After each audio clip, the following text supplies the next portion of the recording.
Thank you, Steve, and good evening, everyone. It's great to be here with all of you. Let me start off by first thanking and recognizing Steve Burness and the entire team at the Better Business Bureau for your leadership and support over the years. The work that you guys do continues to be just so important. Thank you.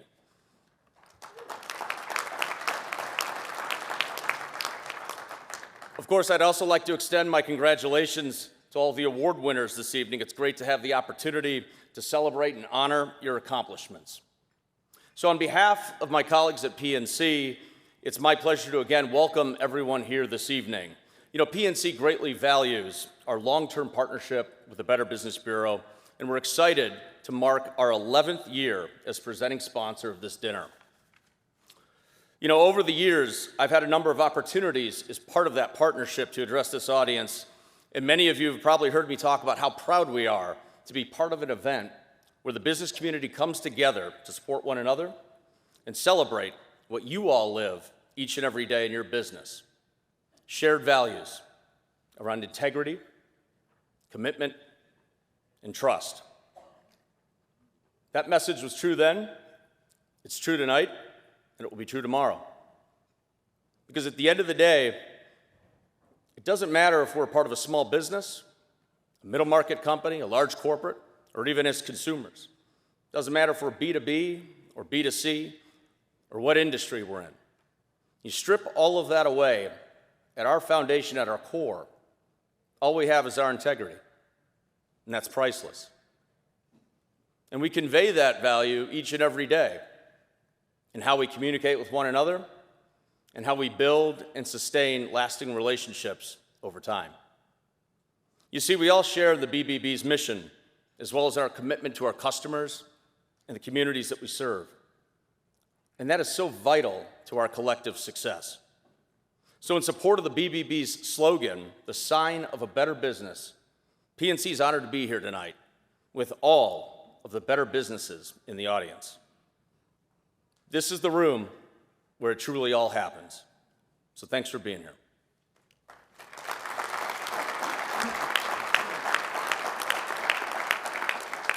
So it's now my pleasure to introduce our keynote speaker, Steve Cochran. For over 30 years, Steve Cochran has hosted winning radio shows in Los Angeles, New York, and Chicago, and many stops in between. With a career steep in skill sets including being a radio host, interviewer, stand-up comedian, and a prolific podcaster, Steve has been a favorite to millions of Chicago radio listeners through the years. Currently informing and raising the spirits of WLS AM 890 morning show listeners as they rise and shine each morning, Steve is a master of communication, conversation, and comedy. So ladies and gentlemen, now, please join me in welcoming Steve Cochran.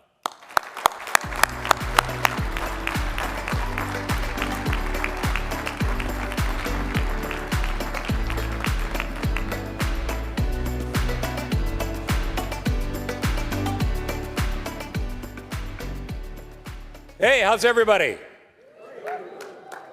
What a night! I know what you're thinking. How much longer can this last? Listen to me. Whoa, before we get too far down the road, it's great to see you again, Stevie. You know, folks, Cochran and I, we go way back. It's great to see you again. Hey, by the way, when you get a chance, bring some of those coffee cups back to WGN, okay? But hey, I know you're a pro. You're going to do great. Go ahead. Go on. Ladies and gentlemen, my friend Dan Hampton, I, of course, was a crucial part of the 85 Bears. Y'all remember that, right? I was Ditka's tackling dummy. And Hamp and I go way back. Applaud if you've ever met Hamp in person. He's a very good guy, and he is as big as a building. As a matter of fact, his chest went condo a few minutes ago, and that's just how large he is. All right, so let me just start with an apology, because I saw the screen of the media sponsors, and I noticed that Cumulus Media and WLS was too cheap to buy in. So because of that, Steve, I just want to do my part. Let's see. There's 20. Don't spend it all in one place. Huh? WLS. We have to hurry for a couple of reasons. One, because at my age, not peeing for an hour and a half is dangerous. But also, it's 8 o'clock, and I don't know what you people are doing up at this hour. I get up every morning at 3:30, and I know you're looking at me now going, my God, Steve, how do you look so fresh? Some moisturizer, that's the key. But 3:30 in the morning, it's an early alarm, but one of the reasons I do it is to get up and have an opportunity to hang out with my friend Steve. Steve, we go way back. Way back. We go back to WCKG, a station that doesn't even exist anymore. I worked there one day. One day, and I had a chance to have you on the air. It was the beginning of a beautiful friendship. And then there was 100.3, which has gone through many iterations. The one that I was involved with doesn't exist anymore. And then there was the Loop. The Loop, of course. I've been fired and thrown out of a lot of places, Steve. I hold the distinction of the only guy to be fired from WGN twice. But again, the weird part is being fired 10 times, and Steve will back me up on this, none of them were my fault. You have those disagreements in business, you work it out through communication. And I'm hoping to do that someday, work it out through communication. But I'm honored, and I'm also honored by my friends in the media. Allison and I go back a very, very long way, and I had a chance to actually meet Alex for the first time tonight. And it's great to know that they left 5 minutes before I started talking. So it's that kind of loyalty in the media that we appreciate. Actually, I do salute, and seriously, I salute Channel 5. They're doing legitimate journalism, and that's not easy to find everywhere. I call my show the last sane talk show in America because I have never been more down the middle in my life. The solutions to the problems are down the middle. And you guys know this in business. It's no different. You have a dispute with a client, a dispute with a customer, maybe an employee issue. You solve it in the middle. The middle is where we all need to live and where we all need to get to. And I know that Allison brought up looking around. So I'd like you all to look around. You don't have to stand, but as you look around the room tonight, look around and try to figure out the people you didn't get a business card from yet. The people who you want to network with for the good or the bad reasons. And also look around and figure out who you're going to be talking about in the car on the way home, because even though you smiled, the truth is you've never liked them, and you're going to have a lot to say to each other after the meeting. But to be here tonight and to receive an award, completely unnecessary. I would have come here for free. Oh, wait, I did. But I would have come here for free to talk about the importance of the business relationship with the media. And I know what you're thinking. Go, oh boy, first the politicians and now the media. Thank you, Steve. Thank you. Thank you very much. But Steve Burness represents what you can do with a media relationship. In all seriousness, fostering a face-to-face relationship, even in a time of social media and texting and emailing, and every piece of communication that puts a distance between you and the people you do business with, Steve has been good enough to be a complete pest and be on the shows with us, working his tail off to make sure he's around. So, look, you don't need a lesson from me on business. But if I were to give you one tip on how to deal with the media, call. Many of you have a phone. No? No one has a phone. I'm the only one. You could text, right? You could email. I'm going to break some news to you here tonight. Your email is going to get deleted. But when you pick up the phone and you call somebody, just like we did way back in, what was it, the 80s?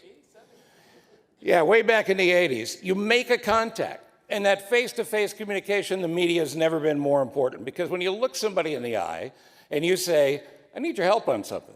I want to talk about this going on in the business community or that. Those are crucial. And those are the type of things, it's a lesson you can learn from Steve Burness and frankly, all the folks that work with you and for you at the Better Business Bureau. So I salute you, my friend.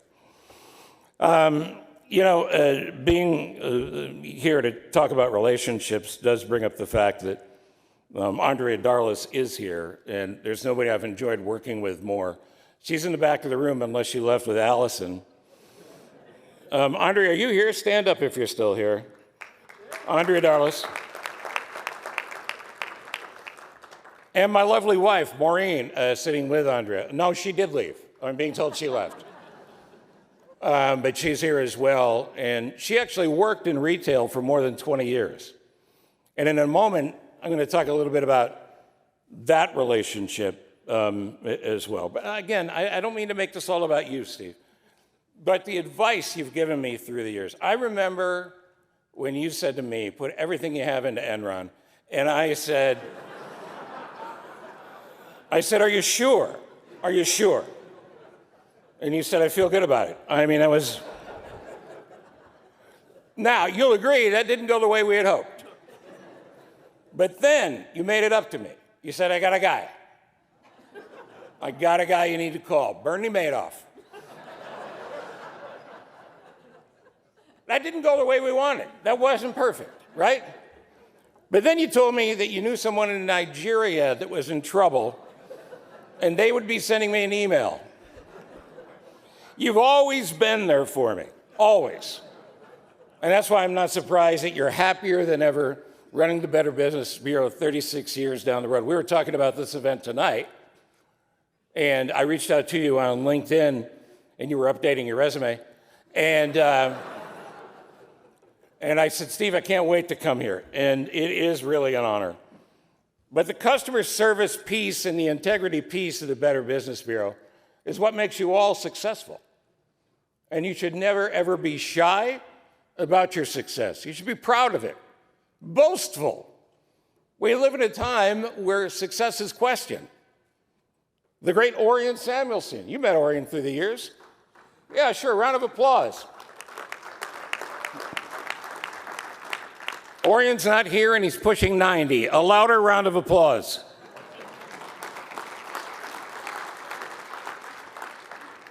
Orion said something to me a long time ago which really rang true. He said, and this is not in any way negative, he said, a poor man never gave me a job, but a poor man benefited from a man who was successful, who gave him a job. So we live in a time where success is questioned. I'm not going to Gordon Gekko you here and tell you greed is good, because greed is destructive. But at a time where we feel like we've all got to take a step back, I think we could do ourselves a favor by being proud of the city you do business in, by being proud of what you do. And that pride will lead you to even greater success. So I mentioned my wife. Through the years, she would tell me about stories of customer service. She worked for a big retail company. I don't want to say which one. It rhymes with Vera Bradley. And she would open stores. She'd fly around the country, open stores, and she would also manage stores. And the customer service stories were amazing. So I took some time and I pulled a few. Now, these are all true. These are not Vera Bradley stories, but these are true stories that I found that I wanted to share with you. Let's start with some good ones, because this is pretty amazing. But it should make you feel proud of what you do again. One evening, a mother and her special needs son go to Trader Joe's. The child had pent-up energy. And I have a brother with special needs, so this is important to my heart. My daughter works with kids with autism every day as a therapist. So any business that gets that, I truly appreciate it. So the staff at Trader Joe's had really superb reflexes, and this young man was acting out. He was having some trouble controlling his physicality and his pent-up energy. He bumped into a shelf. He knocked some cans down. The music was triggering him to some extent. The mother apologized. You know what the Trader Joe's folks did? They turned the music up and they had a dance party in the produce section, which I think is incredibly sweet and a really nice story. Oh, sure, you can applaud that. Absolutely. Then there's the other side. Not the bad side, another good story. But think about the most successful executive you know. They may have some demands, maybe some special perks. A steak lover named Peter Shankman on a late-night flight back to Newark had jokingly talked about his favorite steakhouse, Morton's. And he tweeted at Morton's, and said, hey, can you meet me at Newark Airport with a porterhouse? I land in 2 hours. When he landed on the plane, a representative from Morton's was there with a paper bag on a silver tray. Inside that bag was a porterhouse steak, colossal shrimp, side potatoes, and bread, and a story Mr. Shankman could tell forever. Now, those are two very different sides of the coin, because you got a mom and a special needs child who a business went out of the way to make sure that she didn't feel bad because her child had created a bit of a ruckus, because she understood. Special in special needs.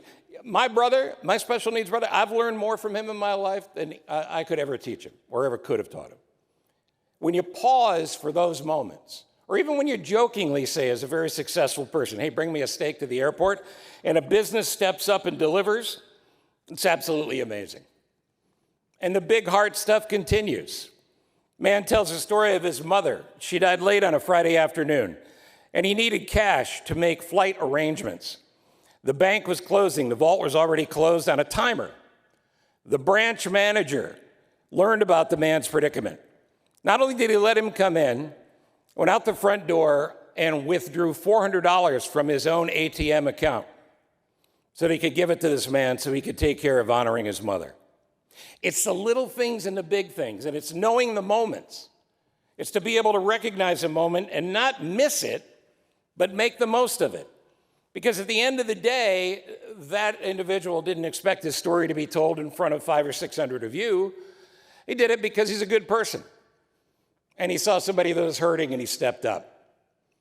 So again, I can't teach you much about business, but I can tell you a lifelong set of lessons that I've learned. And one of those is when you have an opportunity to do something for somebody, do it. We talk a lot about homelessness in Chicago. There's a lot of folks in business that go, well, it's not good for me. Homeless folks on the sidewalks. We have a migrant problem. Got a lot of issues. But my own son, who is a communications director for a large church in Naperville, he taught me something about homeless folks that I hadn't reflected on. I've always given money. I've always tried to engage. But he said, when you come across somebody who is panhandling on the street, don't just walk by. Stop, look them in the eye. And if we live in an era of COVID and other things, if you don't want to shake their hand, that's okay. But look them in the eye and ask them what their name is. Give them a chance to have their identity recognized by you. It's no different than what you would want for people coming through your front door at your business. Knowing who you are, knowing how you do things, knowing why you've spent your lives building your business to the success you're in. That's no different than seeing a homeless person on the street who's looked down upon by other people who take that moment and he gets to know that somebody recognized him. Life lessons, it's what it's all about. We miss a lot of them. But I promised you customer service stories, and the good news for you is I got a lot of bad ones. Because the point of this lesson is, those of you who do deal with customers, we all know the truth. The customer's not always right. The client's not always right. Sometimes they suck. And you go in the back room or you have your meetings and you talk about them. It's good therapy. But here's a few stories you can take with you before we wrap up tonight. All true, by the way. All true. I know they're true. I found them on the internet. In a hotel, much like this one, a guest complained that someone else had slept on their mattress. I'll give the rest of you time. That same guest then said, here's my itinerary. I'm going to 4 other of your chain's hotels. We're going to need new mattresses there as well. You can't make it up. How about the coffee shop? Person said, I had to remake Maryland's caramel macchiato 3 times because the caramel kept sinking into the foam. Damn that physics. Here's a beauty. Woman's working at a call center. Somebody calls up to complain. She said, okay, well, I want to help you. Let me just ask you a couple questions. And the person on the other end of the phone said, I don't want to hear you talking. Don't say a word to me. Just do the damn thing. Person said, this is a call center. If I don't talk, the damn thing's not going to get done. How about this? Says I work for a popular roadside assistant company. AAA kind of thing. Guy calls in wanting to get roadside assistance for his daughter who is stranded. She actually had a flat tire, and he was trying to be the good dad and take care of her. Perfectly understandable. However, his daughter was not on the membership, and there was no room to add her because his wife was already on, just the two of them. The person at the AAA membership place said, well, we could remove your wife for now and add your daughter so she could get roadside assistance. The man said, how am I going to explain that to my wife?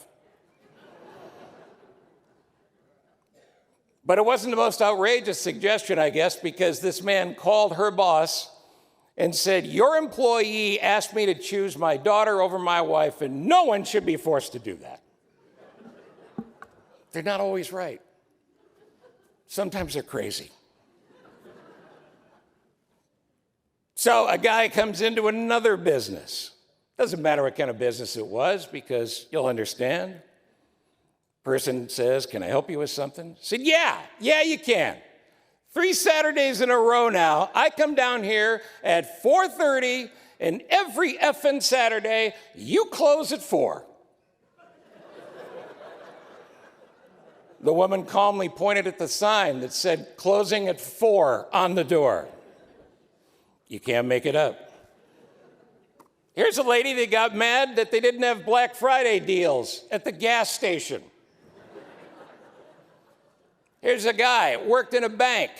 Said he had a person come in and scream because he needed $40. No, he had an account at the bank, but he had no money in the account because he took out all the money to buy beer. He couldn't have $40 or any more beer.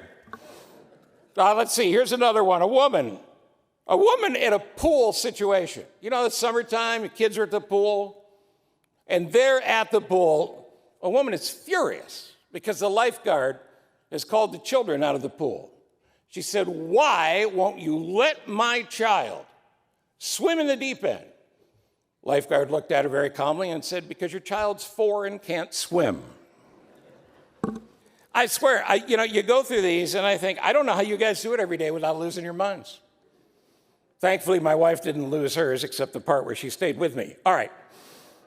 Here's one. I worked at an ice cream store and once had a customer accuse us of putting pot in the ice cream and drugging her son.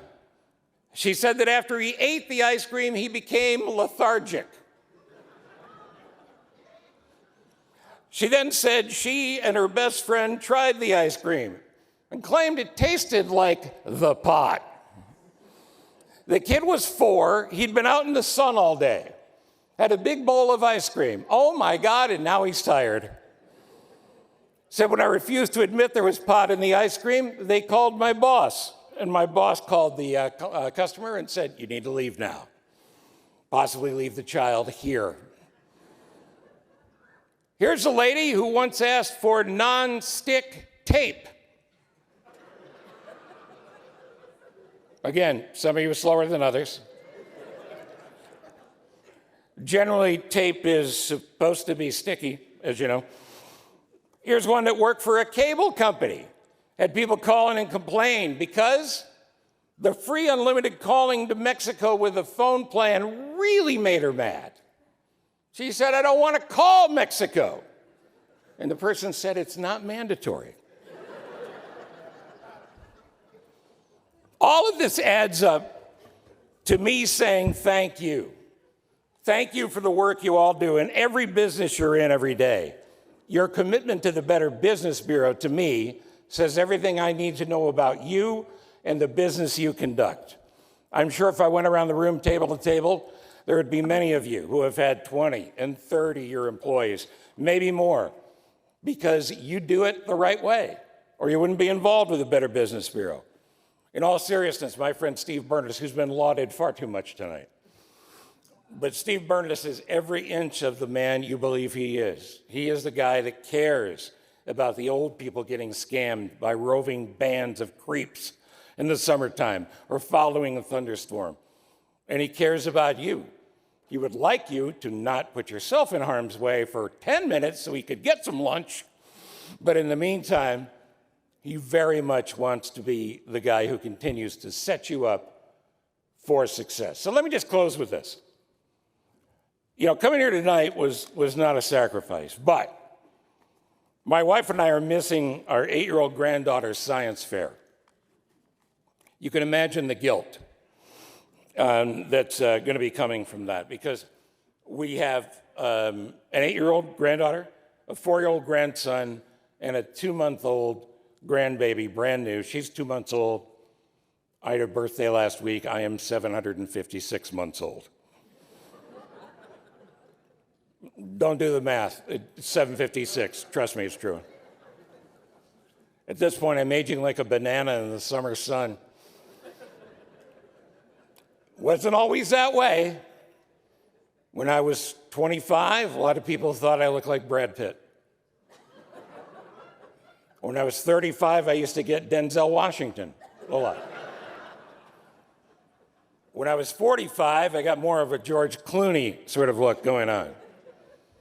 But the day I turned 50, I woke up in the morning, Billy Joel. Take a look. Not the young Christy Brinkley getting Billy Joel. The old Billy Joel who's got about 2 weeks. But being a grandfather is just the best. I miss not having my grandmother around. She lived to be 101 years old. Sure. 101. She was auditioning for the X Games. That's what killed her. Now, when she was 99, getting ready for her 100th birthday, we talked about having a party. And I said, well, obviously we're going to have a party. I mean, what do you want? We'll do whatever you want. I think you should speak. Do you have anything you want to say? I said, do you have any goals that you could address the crowd with? Because there's going to be a crowd. She said, goals? Of course I have goals. I said, well, what are your goals? She said, Tuesday. But the one thing that surprised me, I said, money's no object. What do you want? She said, well, I've always wanted a stripper. I said, is that right? As a matter of fact, sounds like the stripper's here. I said, okay. And she cut me off. She interrupted me, much like Camp did. And she said, and don't cheap out. Give me somebody young and hot like that Wolf Blitzer.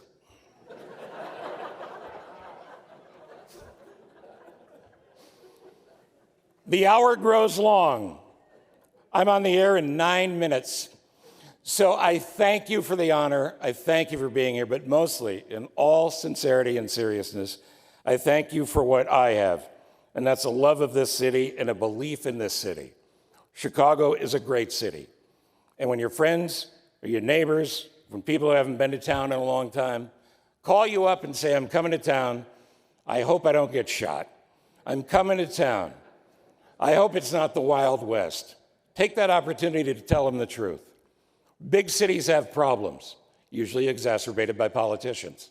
That's my job to call them out. But Chicago is a beautiful town, the greatest city in the world, our adopted hometown for more than 30 years, and we are blessed to be here. God bless you all. Thank you very much.